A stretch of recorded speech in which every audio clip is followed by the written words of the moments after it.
Якуб сәүши итәгендә йоклар иде. Йоклаганда гаҗәп бер төш күрде.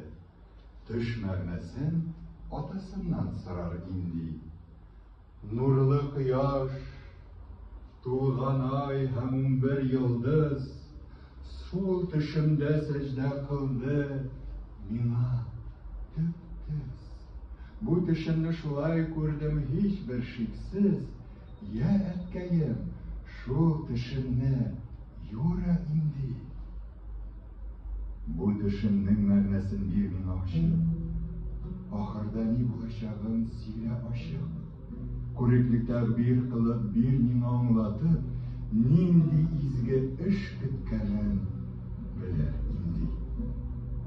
Якуб шунда юра бирде аның төшен. Булыр диде бәхетле һәм котлы эшем.